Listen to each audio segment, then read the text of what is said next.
سلام دوستانو. یو دوست لیکلی سلام استاد د ژورنالیزم پوهنځی محصل یم. یو سمستر مې پاتې دی چې فارغ سم. له بله اړخه د کورنۍ مشري او مسؤلیت را په غاړه دی. بیکاري او په هیواد کې روان حالت مې هره ورځ دې ته هڅوي چې پوهنتون پرېږدم او بهرني هیواد ته د کار او پیسو پیدا کولو لپاره ولاړ سم. اقتصادي ستونزې او بیکارۍ مې روحي او ذهني حالت سخت زیانمن کړی دی. ستاسو محترم څخه هیله کوم چې لارښوونه راته وکړئ. ښه ورور، مننه له پوښتنې مو حتما موږ انشاءالله هغه څه چې زموږ د مسلک اړوند دي په خدمت کې یو. څو مورد غواړم له تاسو سره شریکم، اما زه فکر کوم چې یو څه پوښتنې هم لرم. کاش تاسو دا مسله لږ نور هم توضیح کړې او تشریح کړي او شاربلې وای.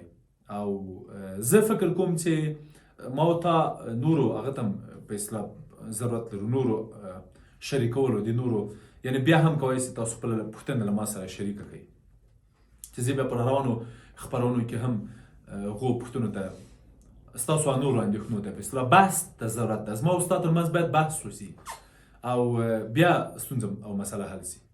خو په اول کې غواړم دا خبره در سره شریکه کړم چې آخري سمستر په دې معنا ده چې تاسو درس مه پرېږدئ.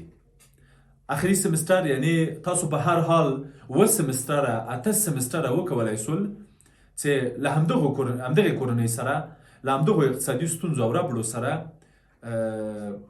مخ ته لاړ شئ او ستونزې حل کړئ، ربړې حل کړئ. زما پیشنهاد او وړاندیز دا دلته درته تاسو ته چې که تاسو وکولی شئ چې په همدغو اقتصادي ستونزو، په همدغه وضعیت او په همدغو حالاتو چې ستاسو د هیواد راته تشریح کړل، تاسو وکولی شئ چې 6 سمستر ووایئ، 8 سمستر ووایئ، 8 مو هم پیل کړی. زما هیله دا ده چې وروستی سمستر هم په همدغو شرایطو کې ولو که څومره هم ترینګلي دي کیدای سي چې خلاص سي. له اجله خو یې څوک هم نه دي خبر چې څه به کېږي. زه خپل اجله نه یم خبر. یو مورد دا ده چې زما پیشنهاد دا ده چې اوس دا پرېکړه او تصمیم ونیسه. یعنی یو ډول غوسه سوی یې زما په خیال، یو ډول هغه سوی یې دا خپل ژوند ته لږ احساساتي سوی یې چې زه غواړم لږ یې سړه وخورې. یو مورد دا ده. دویم دا ده چې دندې ستا دندې کله کله لټون نه غواړي ورور ښه، دندې کله کله جوړېدل غواړي. تاسو ژورنالیزم ویلی که نه؟ تاسو خبر یې چې نن سبا په خواله رسنیو کې یا په ډیجیټل ټکنالوژۍ کې څومره فرصت ده ستاسو لپاره. تاسو څومره کولی شئ خپله یو ټلویزیون، راډیو او بل څه ووسئ. تاسو خبر یې اوس یو اپلیکیشن راوتلی ستاسو کولی شئ د راډیو په شکل هغه نه کار واخلئ. یعنی راډیو تاسو هلته چینل جوړ کړئ او خپل نشرات پکې پیل کړئ او څوک چې غواړي هغه در سره اډ کړئ او هغوی اوري. لکه راډیو، لکه د عادي راډیوګانو چې نن سبا په هیواد کې نشرات لري، یا چاپي رسنۍ او ورته نور مسایل. تاسو په دې باور ولرئ چې نن سبا هر انسان یو ژورنالیست ده او د ژورنالیزم او د اطلاعاتو کار او ارتباطاتو کار خورا پراخ ده. تاسو اوس ابتدایي ستونزو ته هغې تمرکز کوئ، اما د خپل مسلک او د خپلې آینده په اړوند هغه نه لرئ لید، یا په اصطلاح د دریزوبې په اصطلاح د خپل راتلونکي لپاره چشمانداز نه لرئ. دغه چشمانداز یا دغه لرې لید که تاسو پیدا کړئ، تاسو به په دې باور واوسئ چې د دنیا راتلونکې د اطلاعاتو راتلونکې ده، د ډیټا راتلونکې ده، د نشراتو راتلونکې ده. همدا اوس هم همداسې ده. دنده مه پرېږده. البته وبښه، دنده شته، دنده پیدا کېږي او په وړه یې پیل کړه، ورو ورو یې پیل کړه. زه باور لرم چې په دغو 4-5 کالو کې چې تا مکتب او ښوونځی پوهنتون شروع کړی ده، تا په خپله په دغه وضعیت کې ستونزې ته لرلې. زما هیله او پیشنهاد به تاسو ته دا وي چې اوس دغسې یو تصمیم ونیسه، که څه هم ستا خپل تصمیم په خپل لاس کې ده. دریم مورد، ټول همداسې فکر کوي ورور. ټول ځوانان په دې فکر دي چې اقتصادي ستونزې لري، وطن کې حالات بد دي او باید وځي. ښه، صحیح ده. ټول وځئ. چېرته ځئ او څومره ځئ؟ اول کومې وځئ؟ هر ځوان چې ما لیدلی ورور ستا اند لري، ستا فکر لري، ستا تصمیم لري. زه دوی ته حیران یم چې دوی چېرته ځي، چېرته تښتي، او اول څو کسه ځي، له کوم ځایه ځي، چېرته ځي، څنګه ځي. آیا ډېر ځله ما ته ځوانان راځي ما ته وایي چې زه ځم ترکیې ته استاد، زه ځم ایران ته، زه ځم اروپا ته. څنګه وروره څنګه چېرته ځې څنګه ځې؟ خو ترکیې ته ځم بل هغه ځای اروپا ته ځم. وروره ته خبر یې چې هلته څو میلیونه مهاجر پټم دي او څوک یې نه پرېږدي چې اروپا ته لاړ شي؟ ته خبر یې هغه چې ترکیې ته تللي او دا څو کاله هلته بېچاره پراته دي هغوی د هغوی له حاله خبر یې؟ ته خبر یې چې په هغو مهاجرینو چې غواړي استرالیا ته لاړ شي، نورو هېوادونو ته لاړ شي او له ځینو له بهیرو واوړي هغوی کومې ستونزې او ناخوالې ګالي.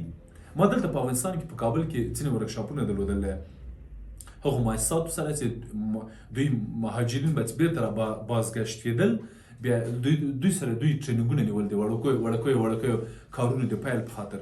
او ما دوی سره ورکشاپونه لرلی د دوی کیسې ما اورېدلي وروره، هغه چې بلجیم ته تللي وو، هالند ته تللي وو، سویټزرلند ته تللي وو، سویس ته تللي وو، المان ته تللي وو، د ډېرو کیسې مې واورېدلې.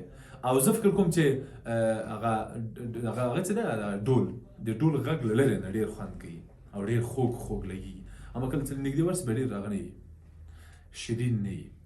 زه هیله کوم چې خپل پام او فکر ډېر دقیق کړي، خدای مه کړه داسې نه سي چې همدغه اوسنۍ هوساینه او همدا اوسنی ژوند هم له لاسه ورکړي. ډېرې کیسې دي ورور چې زه غواړم بیا په یوه بله خپرونه کې مفصل تاسو سره خبرې وکړم. څلورم مورد په بهر په ځینو مواردو کې یو توهم ده ورور، یعنې ډېرو ځوانانو ته توهم ده او بهر او زه به لاړ شم مهاجر به شم پیسې به وګټم دا به وګټم. زه په دې باور لرم چې وطن کې حالات ښه نه دي، کیدای شي زما له وروسته له خپرونې خدای مه کړه ډېر ځوانان شهیدان هم سي، زه په دې باور لرم. اما بهر هم توهم ده، بهر کې هم پیسې د سړک په سر نه دي پرتې، بهر کې هم سټیزن او تابعیت هغه نه ده په نمبري کې نه خرڅېږي او نه د ټکټ د هغه د بس، هلته هم خورا ربړې دي ورور، خورا ستونزې دي، خورا مشکلات دي. او دا خبرې هغه دوستان کوئ چې په کامنټ کې ولیکي چې تللي دي وری. زه هیله کوم دوستانو هغه دوستانو چې تاسو په بهر کې زما خپرونه ده اوس اورئ یا هغه ستونزې تاسو اوس لرئ په بهر کې یا د بهر ته تلو په اوږدو کې تاسو ته پیدا شوي، هغه لطفا په دې کامنټ کې ولیکئ دغه ورور ته کیدای شي کومک ورسره وکړي. ځکه چې دغه بهر یو ډول توهم ده، خلک داسې فکر کوي چې دا ستونزه چې کله چې بهر ته لاړ شي ستونزه حل کېږي، اما دا چې څنګه ځي په څه رقم ځي، کیدای شي لاړ شي، کیدای شي یو نیم کامیاب شي، لاړ شي سټیزن هم واخلي او ښه ډالر هم وګټي، اما دا چې ژوند یې څنګه ده، خوږوالی یې څنګه ده، کورنۍ سره وابستګي یې څنګه ده، په وطن پسې زړهسوی یې څنګه ده، هغه بیا نورې کیسې دي. وروستی مورد چې غواړم پیشنهاد یې کړم تاسو سره هغه د نقش او د خپلې دندې وظیفې بدلون ده. تاسو ویلې د کورنۍ مسؤلیت تاسو ته درله غاړې ده. ما ته په راتلونکي خپرونه کې ولیکئ چې تاسو څنګه د کورنۍ مسؤلیت درله غاړې ده، تاسو پلار یې، تاسو مشر ورور یې، تاسو څه ډول. دغه که په راروانه خپرونه کې ما سره په کمنټ کې ولیکئ، زه به یې درته توضیح کړم نور هم چې زه حتی په دې ډارېږم چې کیدای شي تاسو هېڅ مسؤلیت ونه لرئ، کیدای شي تاسو پورې دغه اوسنی اقتصادي ژوند کیدای شي تاسو په کورنۍ کې ښه یي، که ستاسو ورور پلار یا خور یا مور کوم بل څوک موږ سره وغږېږي کیدای شي ووایي چې استاد داسې هغه ولی ده بنګې وهلي دي، څه مشکل لري، خو دا د یوه ډوډۍ یوه ملۍ ډوډۍ درله رسېږي، نو څه موږ زوی څه مشکل لري چې دی وایي چې اقتصادي مشکل ده، دا د هغه ده اوس ځمه پوهنتون هم ورته پرېږدي. په هر حال دوستانو که تاسو هم کومه پوښتنه لرئ ضرور موږ سره په کامنټ کې شریک کړئ، موږ به په راروانه خپرونو کې تاسو سره ځواب کړو. مننه.